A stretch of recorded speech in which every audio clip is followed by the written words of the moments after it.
Good. Well, good day, Common Sense Warriors. It's Lyle, and I'm sitting here with Reiner. And we have a really, really awesome show for you guys today.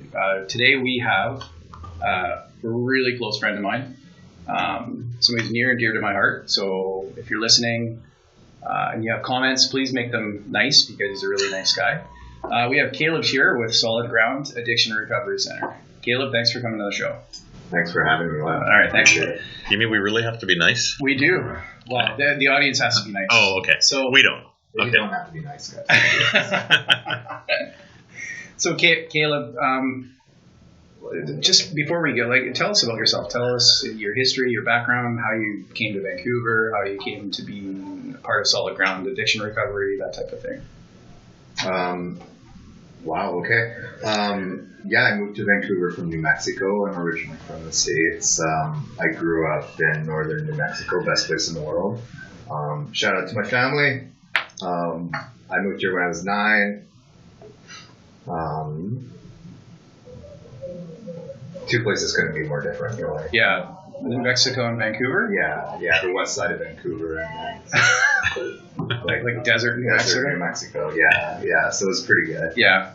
I got, I got into trouble in Vancouver. I got myself out of trouble with 12-step recovery. Okay. I was part of that system for a long time. I found that over time I lost faith in it in a lot of ways. So I started looking for my own solutions to these problems. Okay. And it's the problems of beating addiction. Well, the problem being addiction, but also that the 12 steps don't account for trauma in their model. Okay. So if you want to talk about it, used to be, it's changing now, but it used to be that if you were at a 12-step meeting and you were going to talk about trauma or childhood trauma or abuse, it was considered sort of an outside issue. And they've always seemed connected to me. So the more I learned, the more experience I got, the more I wanted to connect those two ideas of the idea of childhood pain, especially childhood pain, but also later in life pain, and the need to medicate that pain, which leads to addiction. Okay. And with 12 steps, that's been the tried, tested, and true model for almost 100 years now, probably, right? Yeah, since the late 30s. It's the standard model. There's a lot of debate about how true it is, but there's millions of people around the world that can testify that it is true. Absolutely, yeah. And with trauma in particular, what part of trauma is leading to, obviously, and we will cover the opioid epidemic that we're facing in Canada and the United States, where both countries are completely, I think we're being bombarded with it right now, and it's rampant. But what part of trauma is it? Post-traumatic stress? Is it just could you expand on that a little bit? Well, I think, there's a lot of stuff out there about trauma already. Mm-hmm. And now, especially with Dr. Gawar Mate and some of the work that's being done on the downtown east side here in Vancouver and around the world, there's a lot of evidence that connects the two. Mm-hmm. So when I'm talking about it, I almost want to remove the word trauma out of it. And I think that if we replace the word trauma with the word fear, we get a much better understanding of the actual process that's happening. Okay. So I'd just like to say that I think that trauma is sort of putting a person into a permanent state of fear, where situations that wouldn't normally cause fear can be quite terrifying. Mm-hmm.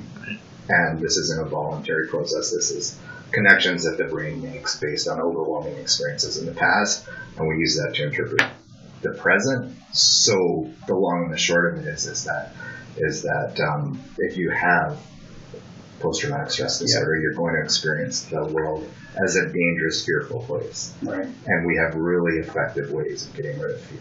Right? We've been doing that for as long as we've been a species. Okay. So drugs and alcohol are the perfect way to get rid of fear. Right? And they're there.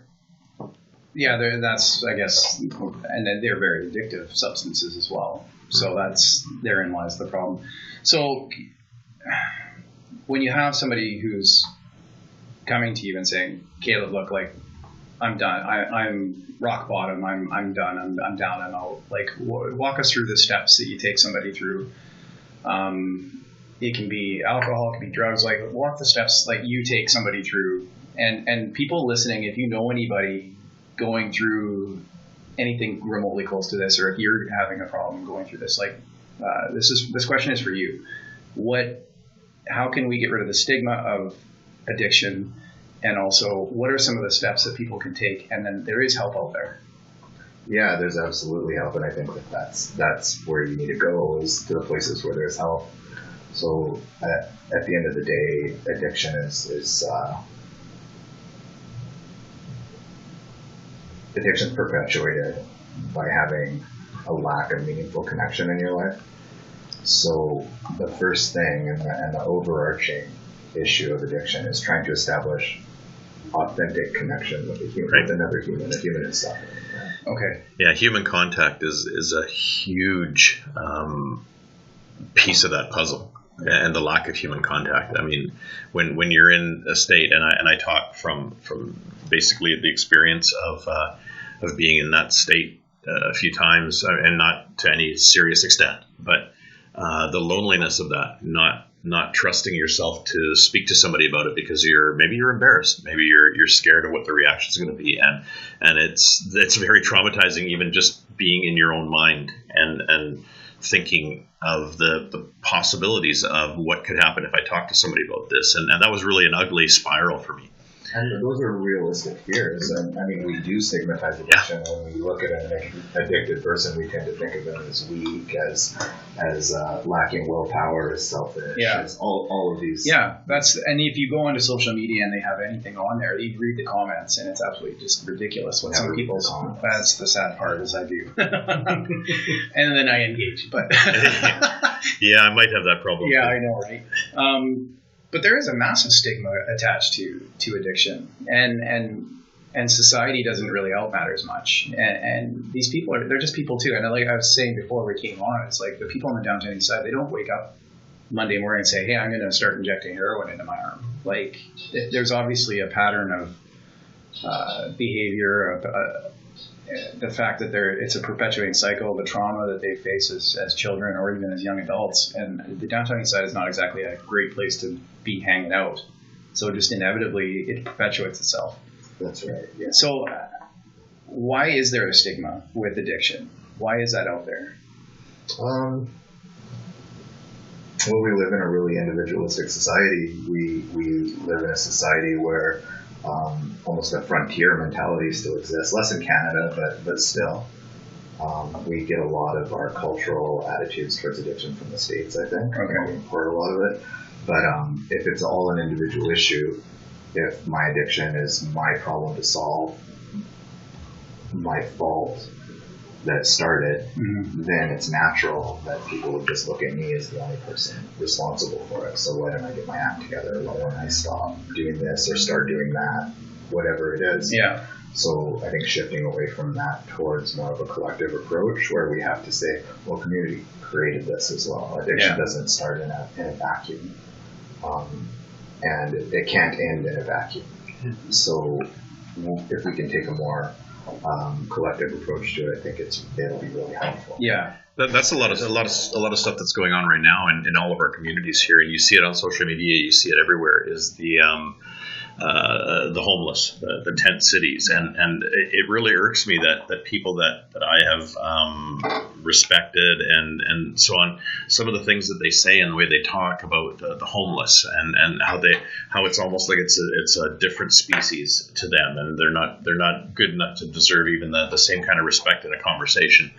It just irks me, and I have a really hard time just keeping my mouth shut. Like it's it's so tough to not just call people out on and I can't do that to all these people, but to find a way for them to educate or to get educated on how people got to where they are instead of just considering them some kind of low life, and that's just the biggest problem with all these local tent cities and things is everybody says, oh yeah, housing, just not in my community.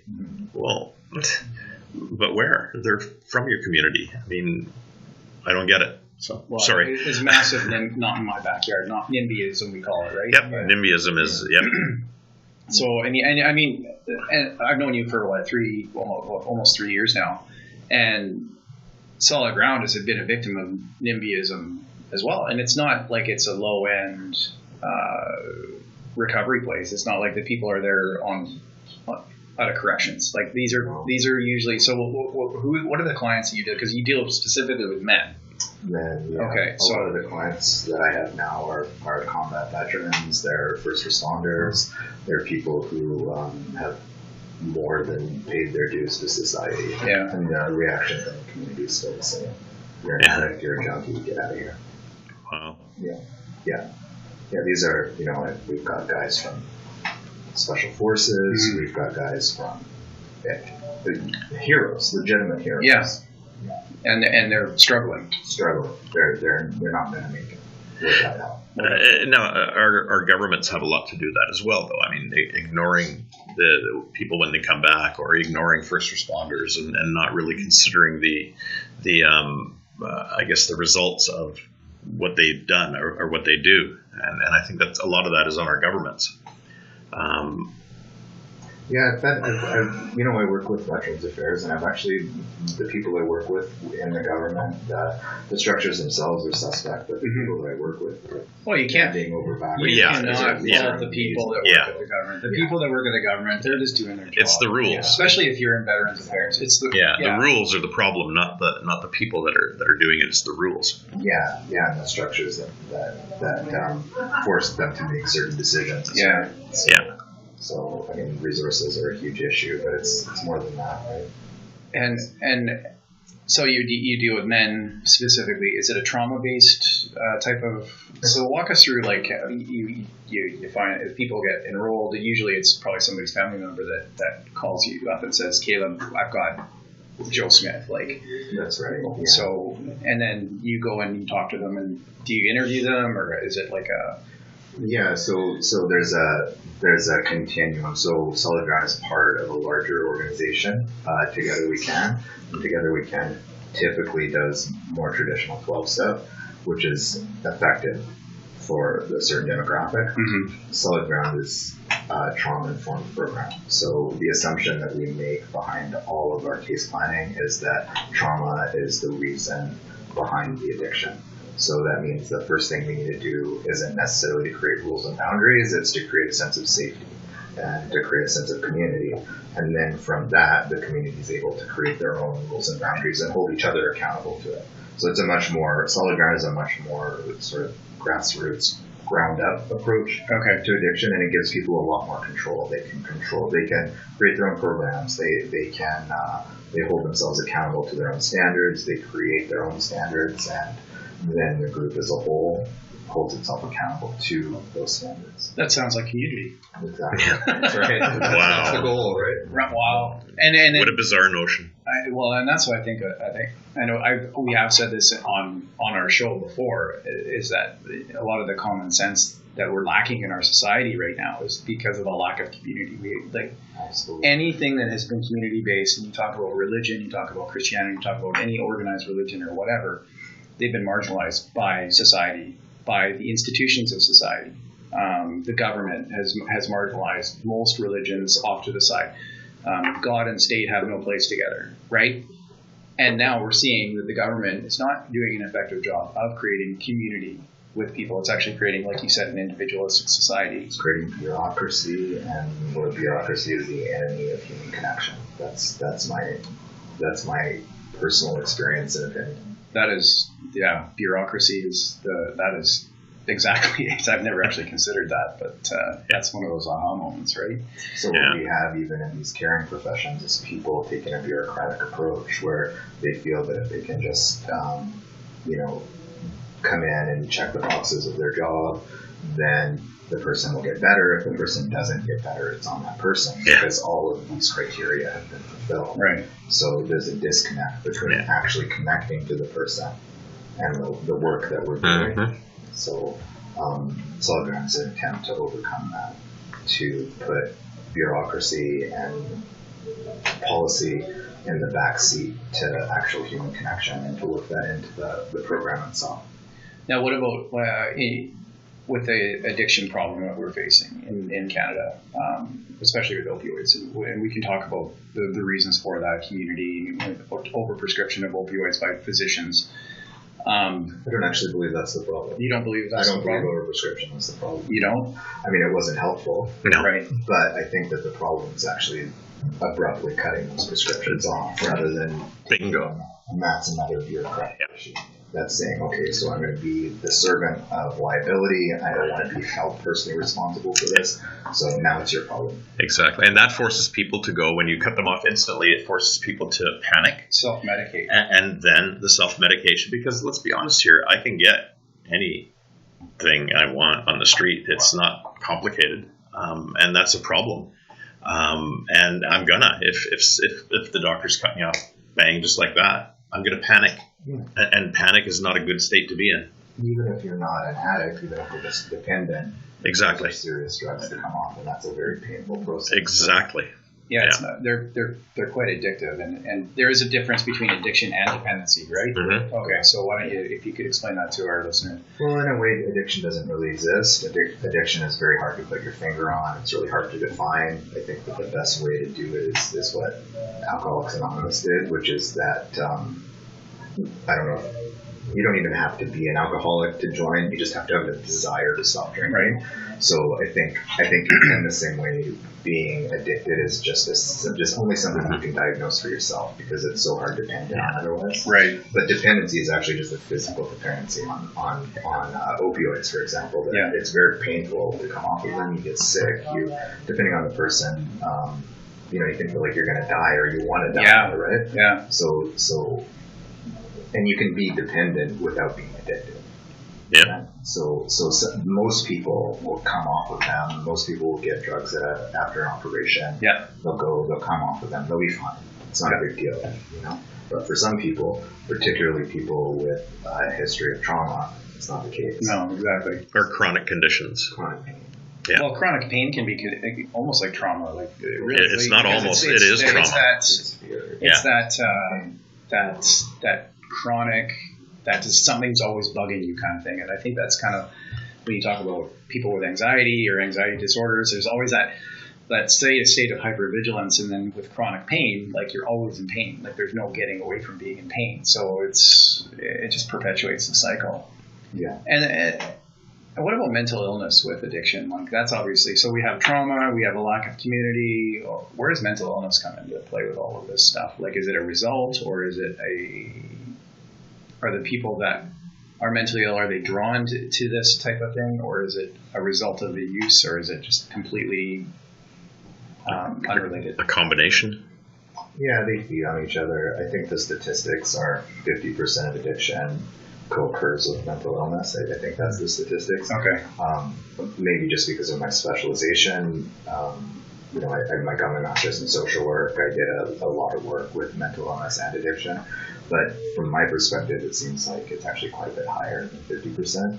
Maybe just the people I've dealt with, but it seems almost people who are addicted without being mentally ill can get over their addiction relatively easily. Mm-hmm. But it's the mental illness that really throws the curveballs. Yeah. And there's a stigma with mental illness because a lot of people tend to put that into one little category. And there's so many levels of mental illness, like from the very minor ones, which can still have a huge effect on addiction, to the extremes. And that's just, it's a very complicated issue that society seems to constantly try to simplify.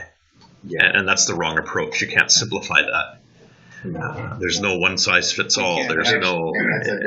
You could be saying exactly the same. Addiction exactly. Yeah. So there's no amount of bureaucracy that's going to solve the problem like that. And that is, I think, where we need to look at it and say, I don't know what the solution is, but I do know the solution is having more community. But how do you get to that? How do you create that? How do you do that? It's just not, and it ain't happening with the government. I'm telling you that right now. Like the government's worried about the government, and that's it. And community has to feel safe.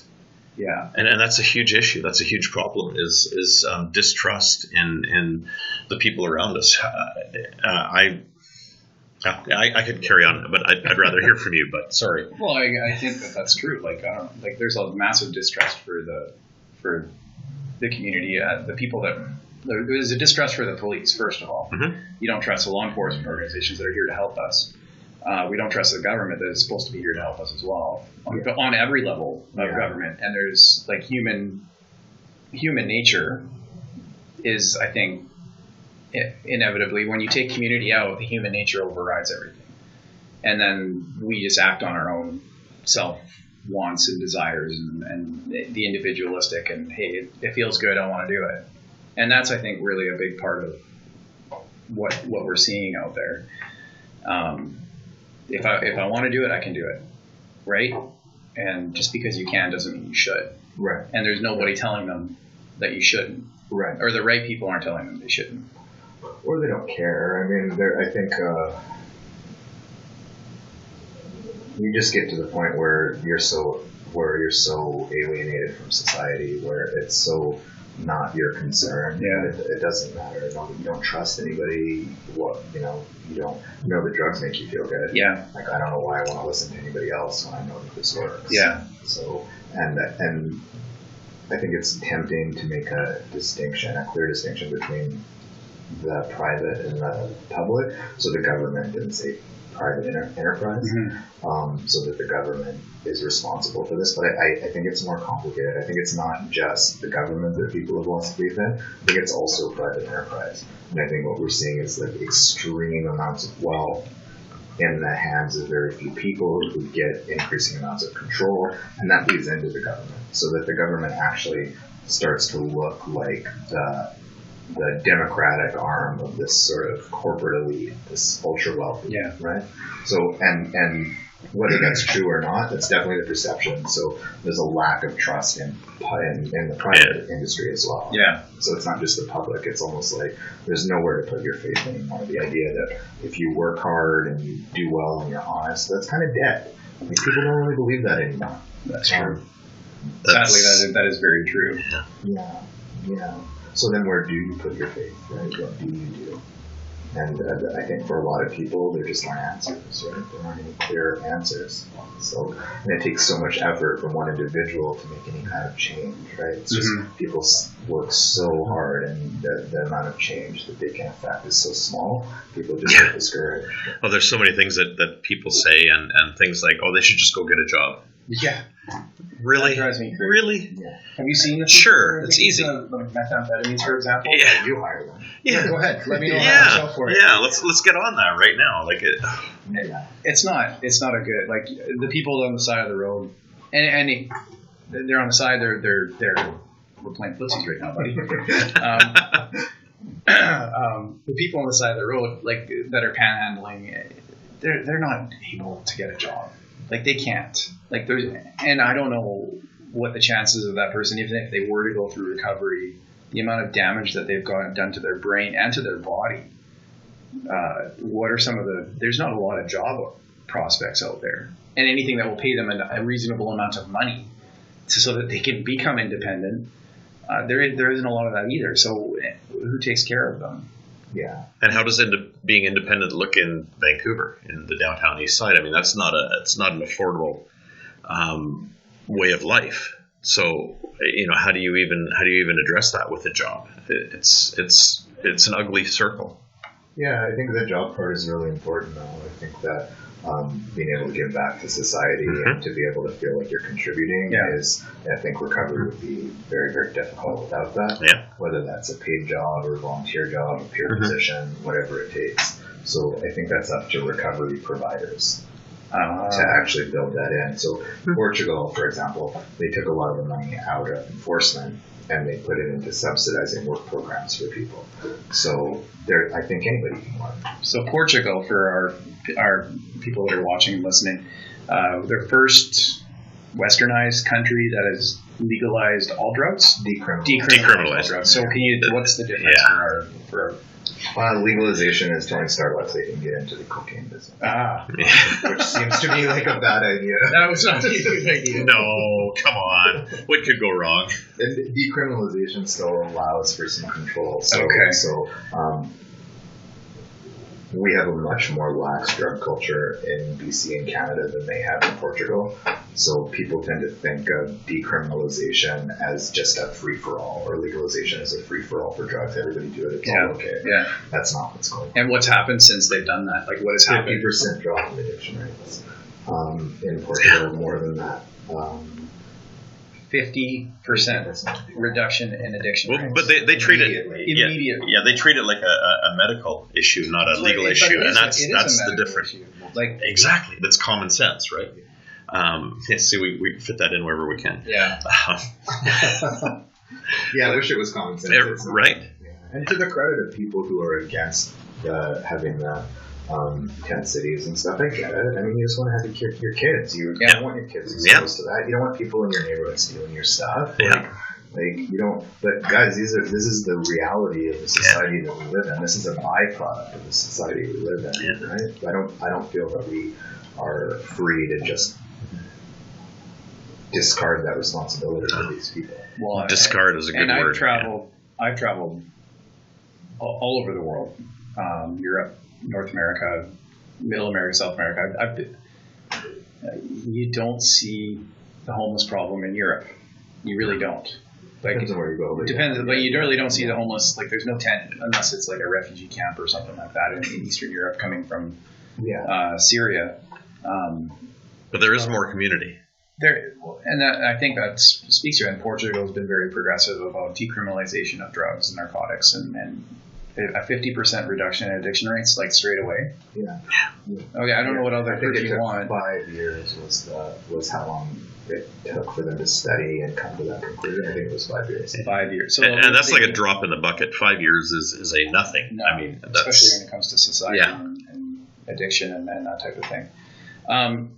So through your recovery, you are a big proponent of martial arts. I am. Jiu-jitsu specifically. Reality martial arts. So can you explain? Like and I follow with the BJJ, Brazilian Jiu-Jitsu for recovery. Right. That's a big part of what you've done. Caleb introduced me to Jiu-Jitsu. I have a background in judo, so I got introduced to Jiu-Jitsu through the trial. Why don't we talk about that? Let's talk about jiu-jitsu and what specific parts of jiu-jitsu, first of all, that you think are helping people with recovery and helping people with getting out of their addiction. I have my own observations, and I'll say what I think. But why don't you tell us what you think? So, first of all, jiu-jitsu is a really, really hard thing to do. Any kind of martial art is a really difficult thing to do. It's a really difficult position to put yourself in where you're potentially allowing an expert to kill you. Yeah. So that's difficult and that's painful. So I just want to start there. It's not for everybody. Right. Not everybody has the capacity to do that or the willingness or the desire. So, but for those who do, I think there's nothing like it in terms of its ability to be able to rehabilitate a life. It puts so much pressure on you. And you learn who you are in a way that nothing else could ever teach you.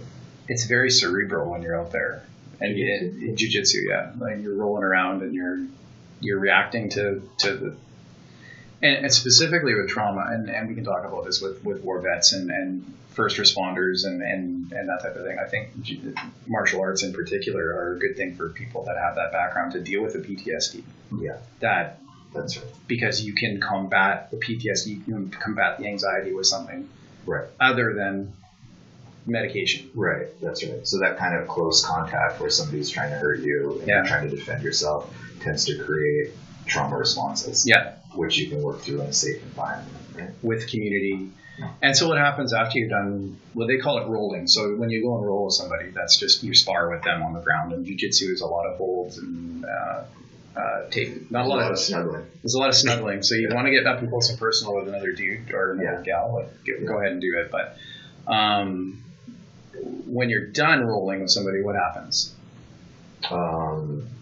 There's a respect. Yeah. It's you're part of the same team. Yeah. And then even in a competition, you're members of the same community. Right. So, and it's community that you worked hard. You've literally bled, you've literally sweated to be part of this community, and there's a lot of respect for that. Yeah, and everybody is welcomed in open arms. There's nobody you can be. Anybody under the rainbow is always welcome anybody under the sun. So you could have, who knows, but everybody is welcome. Anybody with mental illness, anybody mentally handicapped, anybody is welcomed in with open arms and given a belt, given a gi, and let's start learning. Yeah. And I think that's when you go to these places, and they're very intimidating to go into, first of all. So we need to maybe overcome the intimidation factor of the fact you're going into a dojo, a jiu-jitsu hall, those types of things. But once you're there, the people are absolutely incredibly amazing. So can you, what are some success stories that you've had through jiu-jitsu with some of the people that you've, you don't have to name any names, but have you seen how people have really taken off with that type of thing? Yeah, absolutely. I mean, I would say those are my people, the people who are in recovery and also in jiu-jitsu. So I see it a lot. Mm-hmm. But if somebody can commit to it, if somebody can show up for jiu-jitsu 2 or 3 times a week, there's no way their life isn't going to change dramatically for the better. And I've seen it over and over and over again. So I think part of it is the close human contact. I think we don't get enough physical contact, especially men. Yeah. And the actual physical contact with other people, I believe that's integral to healing. Mm-hmm. And that can, first of all, that can intimidate people. People don't want that. Yeah. And it can be uncomfortable for people. Mm-hmm. But the rewards are there for that. So it's a really physically, you'll see a bunch of guys that were just trying to kill each other, literally laying around on the mats, like one guy's head will be on the other guy's leg, just laying there, right? Yeah. So it's you gain this really comfortable, familiar feeling with your teammates. That goes a long ways. But there's also a little bit more than that. It's not just physical contact, emotional contact. That's something that men. I come from a European background. I was born here, but my parents, my dad from Germany, from East Germany, my mother from Germany, and my dad being the farmer. Growing up, your emotions, shove them suckers down and get on with your life. Yeah. Be a man, and that has created a lot of problems for a lot of people as well. And emotional contact for men is tough. Yeah, it's tough to open up to. It's tough to be a man. We're 3 guys. We're all 3 bald guys in one room here. So there's a lot of testosterone running around here, but it is tough to be a guy in today's society and to try and figure out to navigate the waters. What does that even mean to be a man? Right. Yeah. Yeah. Okay. Yeah. Yeah. That's the question. Yeah. I don't know. I don't know either. I usually back in the day, or the man had a job, role, or responsibility, and those lines have been blurred for better or for worse. I think it's a better thing that women have taken more of a role in our society. Absolutely. Yeah. I think they're the superior gender. I will automatically say that all the time. All the problems we have in our world is pretty much men related. However, a lot of the good things that have come from our society is from the male gender. So I think there needs to be that kind of interaction, and men need to be men, women need to be women, but they can also be men and women together. And jiu-jitsu is also another great place. My daughter's in judo.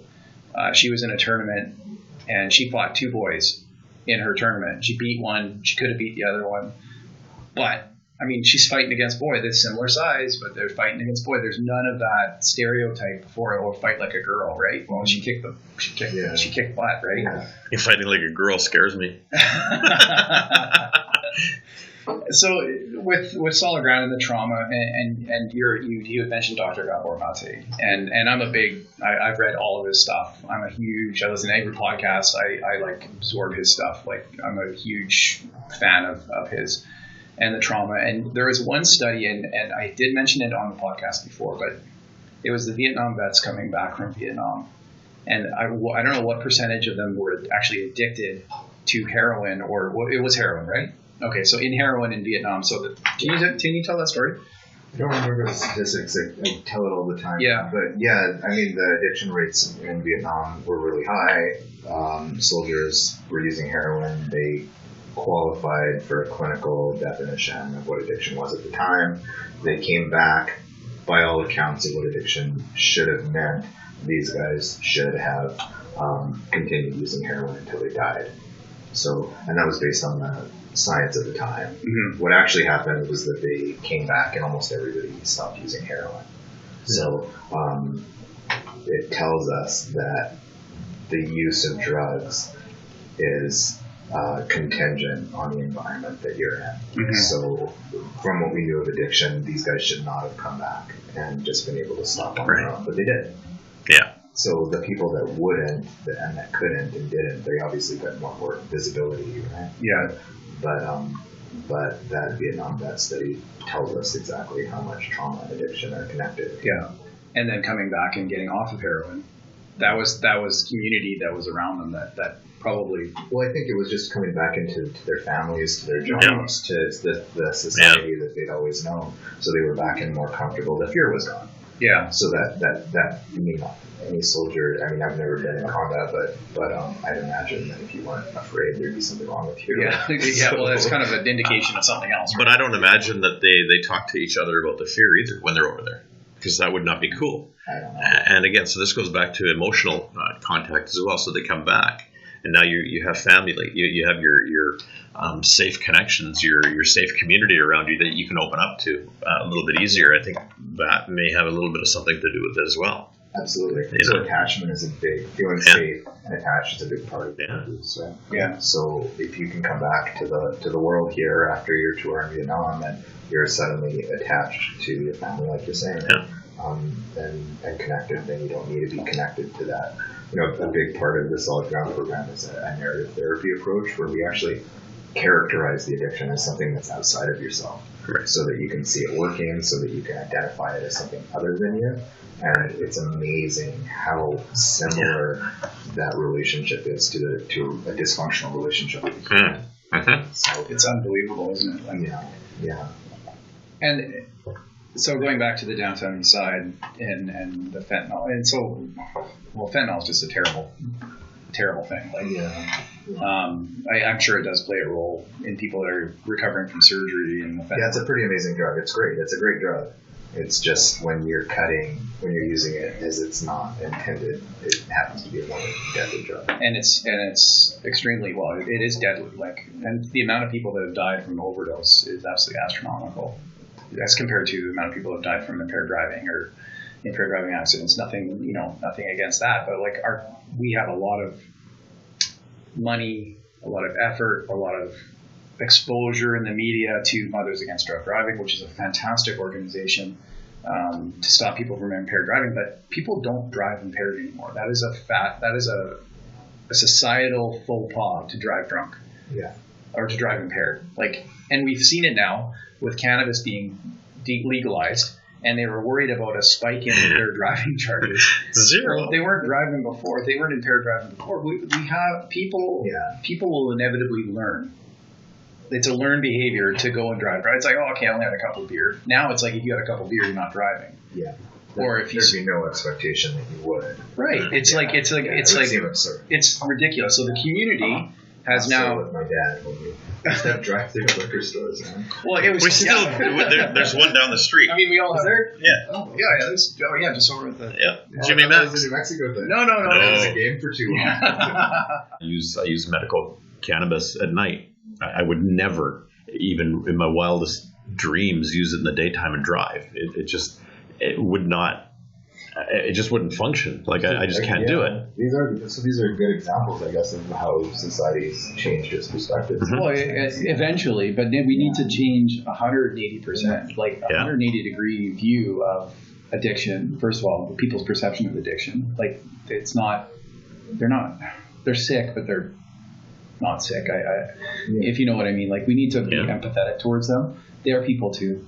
And they all have a story. And like I said, they didn't wake up Monday morning and say, hey, I want to be a heroin addict. I want to be living homeless in the downtown east side. No, everybody down there has a really serious history of trauma and abuse and neglect. I don't think there's one person that has not had trauma down there. No, nobody who lives down there, nobody who's involved in the community down there. Mm-hmm. And if you had it when you got there, addiction tends to perpetuate trauma. Mm-hmm. So, and that has more to do with social expectations, like with laws around addiction.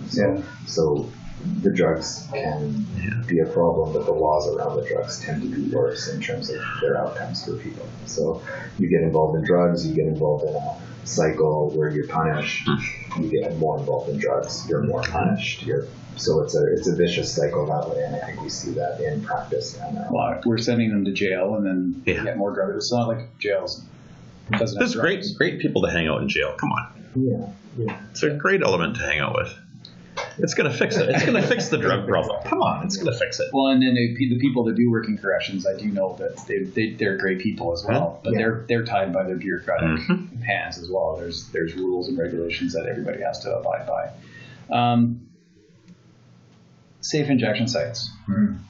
What's the stat on that? Not one single overdose death at a safe injection site. No.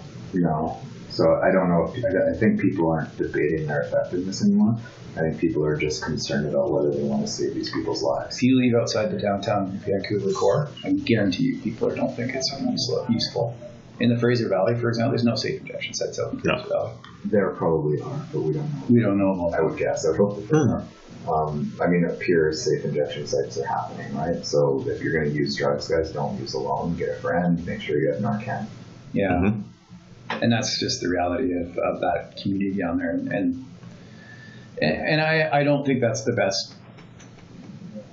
answer to. I think it's a part of the solution to the problem is having safe injection sites, but the stigma around it and like Insight, for example, like I don't know how many people have gone through those doors and they haven't had one person pass away or die from that. Not inside.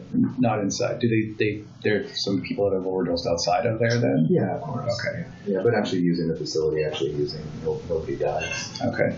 And then go ahead. People don't necessarily think that's a good thing, right? So when we're arguing for whether or not we should have safe injection sites, I think to start, or supervised injection sites is, I think to start with the idea that we want to save addicts isn't necessarily a given. I think there's a big push out there for people just to say, let them die. No, you hear that. Oh, I've heard that many times. Yeah. One of the great things about fentanyl, one of the great things that it's done is it's shown how these lines are arbitrary because middle class, wealthy kids are dying now, and people are paying attention to that. So, I'm hoping we can get some more awareness because of that. Yeah. And it is happening. I mean, it's sad that it had to come to that to get people to pay attention. Well, the classification. Yeah. Like, the middle class kids are now dying. Okay. Yeah. Oh, well, now we can pay attention to the problem. Yeah. That's right. Yeah. And that's now stupid. That's ridiculous. Yeah. That's absolutely ridiculous that we only pay attention to certain types of people. Well, it's the same people, if it's not our problem. So there's a tent city in my town, and if there were, and I don't see myself as connected to the drug world at all. But if my kid has overdosed from fentanyl, suddenly there is a connection. Yeah. Suddenly there is an understanding. So that understanding is happening more and more, I think.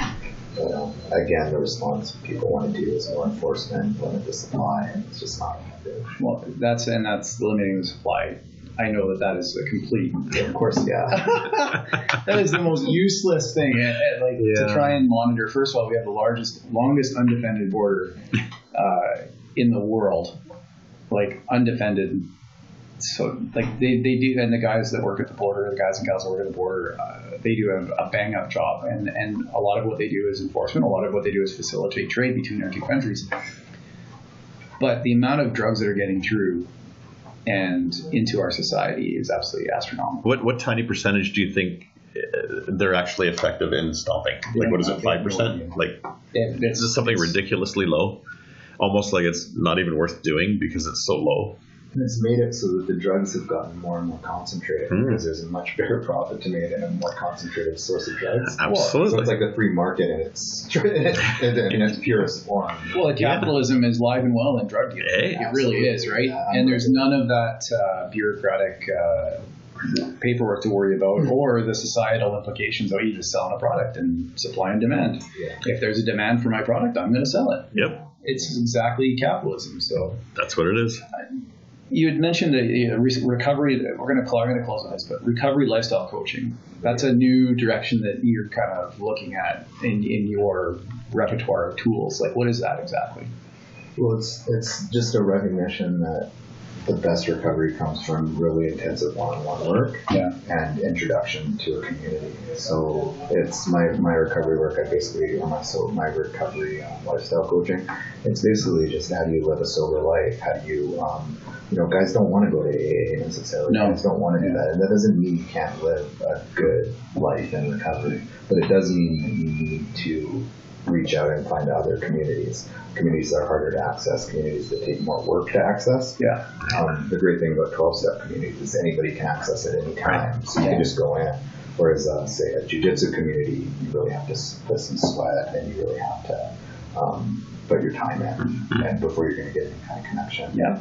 So, as a recovery lifestyle coaching, all I'm doing is showing guys how to do that and making the introductions. And I have a one-on-one program that I use with people that is pretty effective in getting people on track. Oh, sweet. So there's to the lifestyle coaching, there's a clinical aspect and there's a lifestyle aspect. So they go hand in hand together. Yeah. And people are building good lives. That's awesome, man. That's awesome. Well, Caleb, man, thank you so much. I really appreciate you coming on, and we're going to get you on again at some point. So much to talk about. There's too much, and we're trying to limit the time. Sadly, there's way too much to talk and about. sadly, there's a lot of stuff to talk about, and we are over time. But this is I just want to kind of reiterate, common sense, community.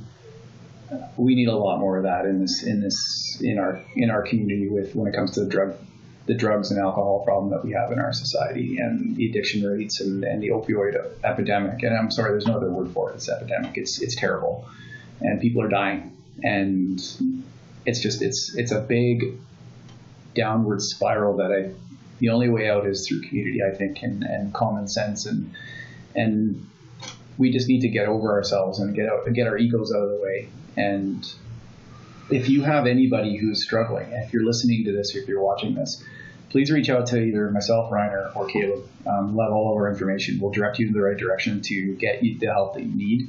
We're not going to judge. We're not going to have any stigma attached to it. It'll be simply a business transaction, and we'll refer you on to the people that need to help you. That being said, though, you're not off scot-free. We have questions for you. So we have the lightning round. It's time for the lightning round. Right. So is right and wrong? No, there is no right or wrong. I'll probably get them wrong. There's no wrong answer. Okay. Unless you say... I don't know. There could be a wrong answer there. I don't know. We could turf him if he says it wrong. But this is our speed round. So the idea is I'm going to ask you a question. You're going to quickly just say what's at the top of your mind. So Star Wars or Star Trek? Star Trek. Good answer. DC or Marvel? Marvel. Good answer. Okay, no, you got to get the roll on the camera for that one. It's not even close. I agree totally. Okay, one word you think of when I mention Trump? Trump? Orange. I don't know. One word you think of when I mention Trudeau? Handsome. It's a handsome man. Favorite car? Dodge Durango, man. Not an answer I would have expected. I love them. They're great cars. Free milk at school, yes or no? I'm actually no. I actually am in a battle about this with the school. It is not okay. Why is that, Caleb? So he wrote the questions here, so... Oh, that's... You asked everybody this? That's a really good he may be a little evil. I set this one up. No, do tell, Caleb. Why don't you like free milk at school? Oh... I don't have time. We're gonna cover why free milk at school is bad on the next podcast. Why don't we do another podcast about that? All right. Caleb, thanks, brother. I really appreciate it. It's a pleasure meeting you, Caleb, and thanks again. And we'll get you on again. Thanks, brother. Thanks.